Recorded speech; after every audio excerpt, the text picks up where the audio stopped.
अमीर बनने की कहानी। आज हम इस कहानी में अमीर बनने की कहानी के बारे में बताएंगे।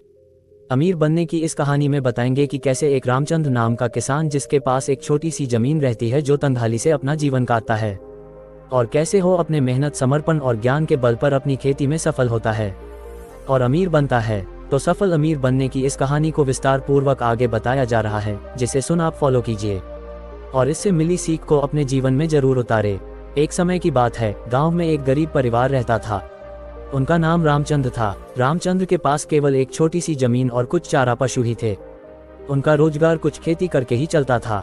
दिन भर मेहनत करते हुए भी उनकी आर्थिक स्थिति स्थिर नहीं थी। एक दिन रामचंद्र ने सभी अपने संगठनों को एक बारीकी से विचार करने का निर्णय लिया। वे ये समझने की कोशिश करने लगे कि उनके द्वारा की जाने वाली खेती में क्या गलती हो रही है और क्या वे इसे बदल सकते हैं।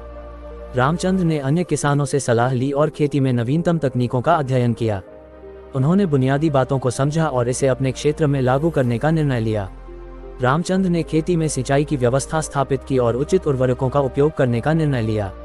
उन्होंने एक बेहतर खेती तकनीक को अपनाया, जिसने उनकी उपज को बढ़ावा दिया। जीवन में अपार संघर्ष के बावजूद रामचंद्र ने एक नया रास्ता ढूंढ निकाला।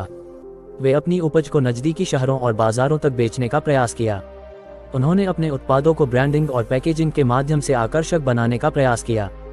उनकी मेहनत और संघर्ष ने उन्हें अच्छे मूल्यों पर उपज बेचने का मौका दिया।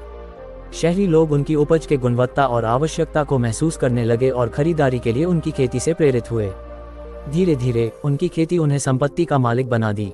वर्षों के बाद रामचंद्र ने अपनी जमीन का आकार बढ़ाने का निर्णय लिया और नए उचित तकनीकों का उपयोग करने का निर्णय लिया। वे एक बड़ी खेती उद्योग की स्थापना करने का सपना देख रहे थे।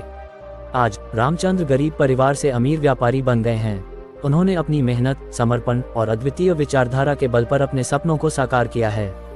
वे आज खुद को गर्व महसूस करते हैं, क्योंकि वे अपने परिवार की आर्थिक स्थिति में सुधार ला सके। इस कहानी से हमें ये सीख मिलती है कि आपकी आर्थिक स्थिति केवल आपके पास कम काम करने वाले विचारों से ही नहीं, बल्कि आपके कर्म और संघर्ष से निर्धारित होती है। सफलता का रास्ता डायक, कठिनाइयों और विपरीत परिस्थितियों से भरा होता है, लेकिन अगर हम इन सभी के मुकाबले से आगे बढ़ने का निर्णय लें, तो हम अपने सपनों को साकार कर सकते हैं और अपनी आर्थिक स्थिति में सुधार ला सकते हैं। ये कहानी हमें ये भी याद दिलाती है कि संपत्ति कमाने का सबसे महत्वपूर्ण तत्व हमारी सोच और दृष्टिकोण है। अगर हम अपने सपनों के पीछे दृढ़ता से खड़े रहें और संकल्प से काम करें, तो हम अपनी संपत्ति और सफलता को चुनौतियों से पार कर सकते हैं।